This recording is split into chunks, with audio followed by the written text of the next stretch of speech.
أعوذ بالله من الشيطان الرجيم. بسم الله الرحمن الرحيم.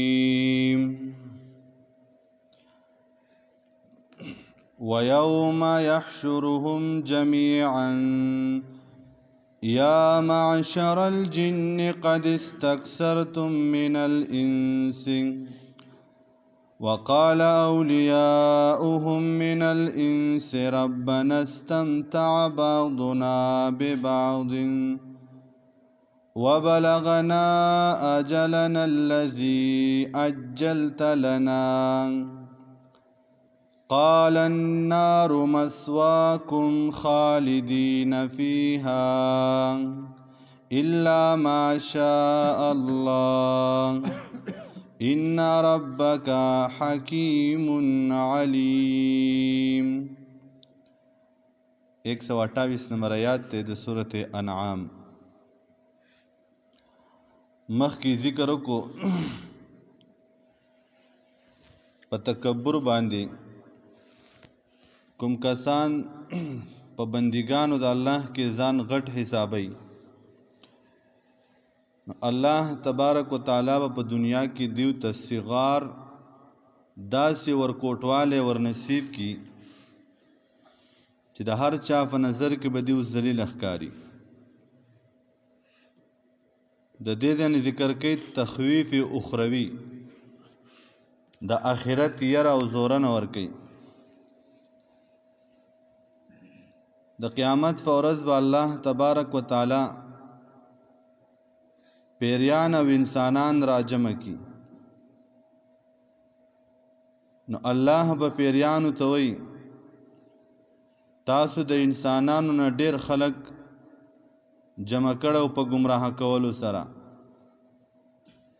نو دا پیریان به وی او دا انسانان الله بعضی زمونږ نه په پازو باندې فائدہ غستی و تر دې حد پورې چې مونږه هغه نیټه ته ورسېدو الله چې کوم تامنګ له مقرر کړی و.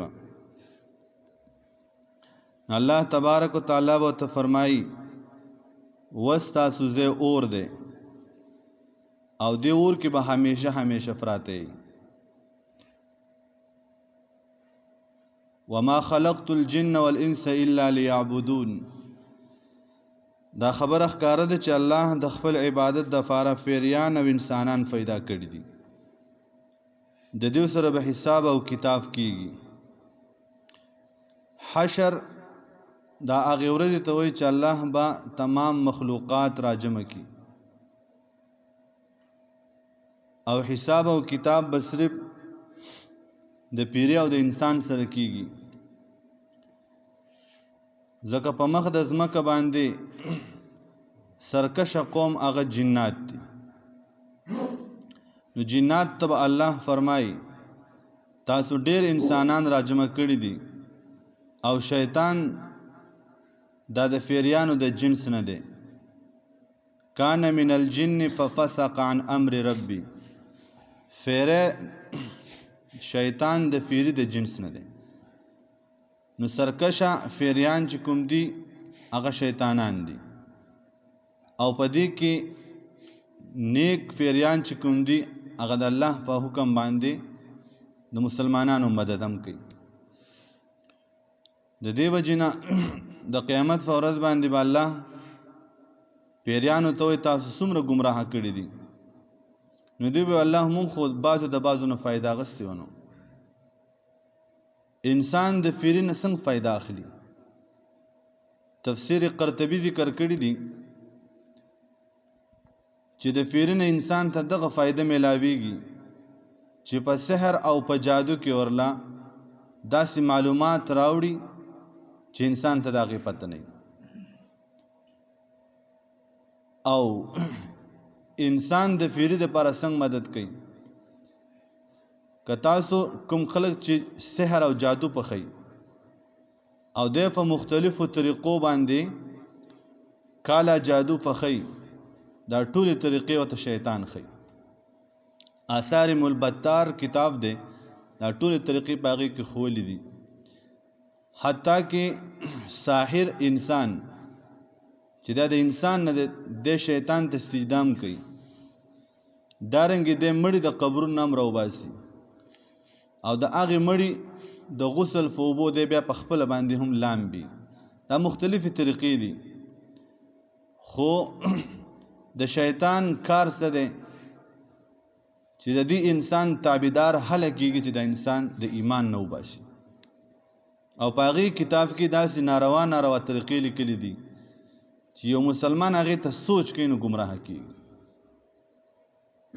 نو د فیری مقصد انسان گمراه کول دی د شیطان مقصد انسان گمراه کول دی نو چې یو نن سبا خلکوی زما سره دومره جنات دي جن سرکش مخلوق ته جن هغه چا د پاره خدمات کوي چې هغه د ایمان نوزي د دې په مقابله کې د قران مجید چې څومره آیاتونه دي د هر یو آیات لپاره الله خپل فرشتي مقرر کړی دي نو چې یو انسان سحر او جادو پخې د قرآني وظایف نه پخې نو چې ته د فیری او د جن مدد اخلي د شیطان نه نو ته د فرشتو نه ولې مدد نه اخلي فرشتي الله مقرر کړی دي په دې کې اډو شک نشته چې د انسان سره مدد کوي ولې جنگ بدر کې فرشتي نه راغلي په هر موقع باندې فرشتي الله د انسان د مدد د فار را لیږي نو چې انسان د ناروا او د فار د فیرینه مدد اخلي نو د روا او د فار د الله فرشتي دي د قران فوج باندې غوي نه مدد والخه نو سحر جادو فخول په دې کې سبدغه فائدہ ده چې ستاسو لپاره به هر کار کوي او 80% امراض جنات لګي حتی کې بلډ کینسر هم جنات لګي ګردی جنات فعل کوي د سترګو نظر دا جنات لګي اخلي د خلکونه په دې کاله جادو کې الله داسې اثرات غورځولي دي دا د ابراهیم علیه السلام د سحر بابلی دی ته وي نو دا خلق به الله د قیامت پر ورځ راجمع کی نو الله به شیطانانو ته وي فیریانو ته څومره تاسو گمراه کړل په دې کې یره شوه د قیامت د ورځې نه یو انسان وس هم په دې دور کې د لا اله الا الله کلمه ویونکې مسلمان وس هم چیلې پخی او دغه شان پیریان خپل تابع کوي نو پیریان چې ستا تابع کیږي د اسنه تابع کیږي د ماروره دا به تا د ایمان نو باس نو الله ستا پیریان تابع کیږي تعویذګر حضرات دارنګ عاملین حضرات په مختلفو طریقو باندې جنات خپل تابع کوي جنات تابع کول په هیڅ صورت باندې جایز نه دي بیانن سبا هغه په انسان باندې مسلط کول او دا غي د لپاره قسمه قسم ټوټکې کول دا مسلمان له جایز نه دي ځکه من حسن الاسلام المرء ترکه ما لا یعنیه د یو مسلمان بهترین اسلام فضولیات کارونه فری خودل دي نو د دې نه د قیامت حالات ذکر کړي ويوم يحشرهم جميعا پکوم ورځ چې با راجم کو مونږ دوی لرا جميعا ټول یا معشر الجن الله به فرمایي یا معشر الجن اے ټولګیا د پیرانو قد استكثرتم یقینا تاسو ډیر گمراه کړی دي مینل انس د انسانانو نام وقال ويباولياؤهم دوستان د دوی منل انس د انسانانو نام ربنا اے ربا زمونگا استمتع بعضنا ببعض فائدہ سے لکڑی و بازی زمونگنا بازو لران و بلغنا مونگ رسید لیو اجلنا اللذی نیٹی حقیتا اجلت لنا چتا مقرر کړی وا زمون د فاران قال الله بو فرمای النار مسواکم اور زیدو سیدو تاسو دین خالدین فیها همیشه به فدی کې الا ماشاء الله مگر هغه چې وغواړي الله ان ربک یقینا رفستا حکیم علیم حکمت والا دفوها وکذالک دغشان نولی منگا اڑو بعض الظالمین بعضا بعض ظالمان بعضتا بما کسبوا بما کانوا یکسبون فدې سبب باندې چې دیو کسب کوونکو د دیو جنا ظلم راغې ظلم په مختلفو معنو باندې دي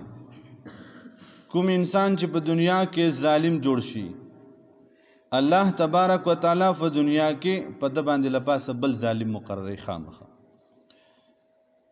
نو دغه شانته کوم خلق چې ظلم په دنیا کې کول غواړي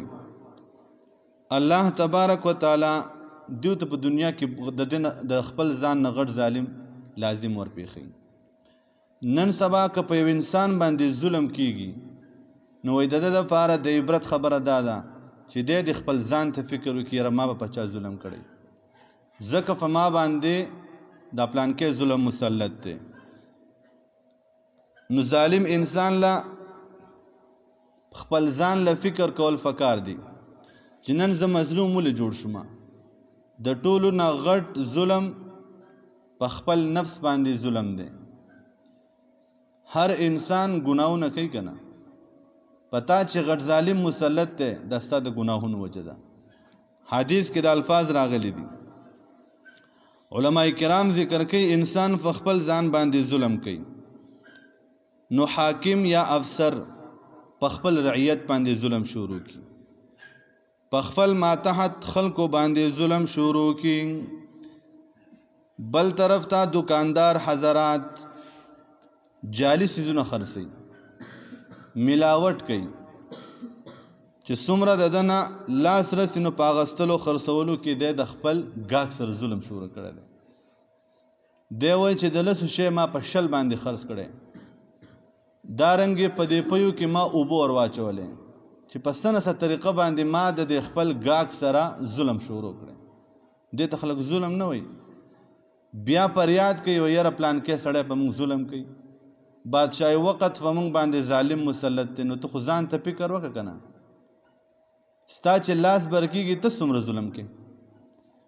نه دیو جنو چې کله په انسان باندې ظلم کیږي نو دې عبرت حاصل کی یره ما بس چل کړی د دیو جنا اغستل خرڅولو کی دارنګي غل دا په مسافرو باندې او دغه څنګه په عام خلکو باندې غلاګان چي کوي دا هم په د باندې ظالم مسلط دی تفسیر قرطبی دا ذکر کړی دی عبد الله ابن عباس رضی الله تعالی عنہ فرمایي رسول الله صلی الله علیه وسلم فرمایلی دي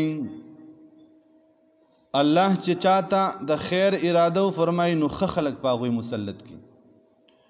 نو الله چې پچا باندې د بدی اراده فرمای ناکاره حکمرانان په مسلط کی دا غي نتیجه دا راوځي چې په خپل قوم باندې ظلم شروع کی او دغه ظالم بادشاہ د لاندې بیا د خلق رعیت مختلف ظلمونه اغا تیری ابو سعید خدری رضی الله تعالی عنہ فرمایي و اے خلقو د الله نه ویریږئ فالله می دې قسم وی یو مومن چې په بل مومن باندې ظلم کوي د قیامت فورز به الله د دې باره کې د دې سړي نه انتقام علي دارنګ انس رضی الله تعالی عنہ فرمایي و رسول الله صلی الله علیه وسلم فرمایلی دي چا چې د یو ظالم سره مدد وکړو د قیامت فورز به د پداسې حال کې را پاسي چې د پتندې باندې ویل کېږي چې دا د الله د رحمت نه مایوس ده کولاو ویل کېږي چې د الله د رحمت نه محروم ده قران مقدس وی ولا ترکنوا الى الذين ظلموا فتمسكم النار تاسو د ظالم سړي سره رکن ما جوړیږي نن سبا یو انسان تخپته ده دا پلان کې سړی ظالم دی بیا ور سره هم مرګرتیا کوي نو د ظالمي پارټۍ سره به پارم نه ډکې د ظالم سړی سره به پډله کې شاملېږي نو فتمسکم النار قرآن وی تا ته هم د اور او عذاب در ورسی علی المرتضی رضی الله تعالی عنہ فرمایي وی رسول الله صلی الله علیه وسلم فرمایلی دي ځان د مظلوم د بددعای نه بچ کئ ځکه د الله او د مظلوم د بددعای په منځ کې فرق نشته شاعر وی بهتر از آهی مظلومان که هنگامی دعا کردن اجابت از در حق بهر استقبال می آید وی ځان د مظلوم د بددعای نه بچ کا مظلوم چې کله لاس اوچت کې عرش مولا په حرکت کې راځي د دیو جنا ځان د مظلوم د دعا نه چې زما اوستا د لاس خپونه د چا سره ظلم ونشي الله په موږ باندې حاکمان منصفان مقرر کړي نن سبا هر سړی کوشش داده چې په خپل وس کې چې څومره دقیق نو ظلم باندې اله نه کوي د دې وجنه هر انسان له پکار دی چې یاره دا پلان کې مصیبت دا چې په ما باندې مسلط دی دا زما د خپل لاس ته وجنه نو چې هر سړی خپل اصلاح وکړي الله به د ټول مشکلات حل کړي حدیث کې راځي الظلم ظلمات یوم القیامه ظلم د قیامت پر ورځ انسان ته د تیارو په شکل کې راځي رسول الله صلی الله علیه وسلم فرمایي وای پنځه قسمه داسې خلق دي چې زه د دیونه بری مې او دیو زمانه بری دي زما د دیو سره اس تعلق نشتا او د دیو زما سره اس تعلق نشتا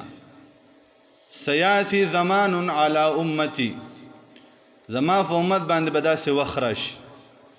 یحبون خمسا وینسون خمسا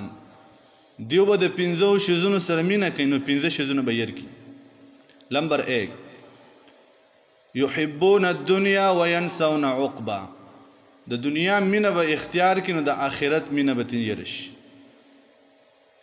ويحبون الدور وینسون القبور دنیا کې به د خپل کورونو سره ډیره مینه شروع کی او قبر به تیرش نن سبا هر انسان په خپل کورونو څومره خرچ کوي و شرسي چې ما پکې د نوک ځای پاتې نه کړي او قبر ته نه ير دي نو د خپل کورونو سره چې انسان مینه شروع کی او د خپل قبر مینه تیر شي داغه تیارې تیر شي و دما په امت په داسې وخت راځي دریم نمبر ويحبون المال وينسون حسابا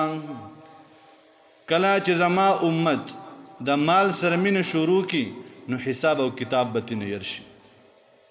سلورم نمبر يحبون العيال وينسون الحور کلا چې د خپل خزي او د بچو سره مینه شروع کینو د جنت حور به تیرشي او پنځم نمبر يحبون النفس وينسون الله کله چې د خپل ځان سره مینه شروع کینو الله به نه يرشي نو دا کسان هم مني براء وانا بريء منهم دیو زمانه جدا دی او زه د دیو نه جدا یم یا ساتي مونږ وای مونږ د پیغمبر امتیان یو دا کوم خبره چې د الله رسول صلی الله علیه وسلم مخکې فرمایلی دي یو سړی په یقین او په داوی سره دا ویل شي د پیغمبر په امت کې پاتې ما ډېر کم خلک په داسې چاغه وي او زویل شي نو دا دنیا ختمیدون کې دا د خپل لاس نه دی الله یعنی زمونږ د لاسونو دی الله د چا سره ظلم ونه کی ځکه ظلم الله چرته نه معاف کوي ورپسې وکذالک دغشان نولی مونږ اړو باز ظالمین فازم بعضی ظالمان فبازو باندې بما كانوا یکسبون په دې سبب باندې چې دیو بد عملونه کوي سبحان ربک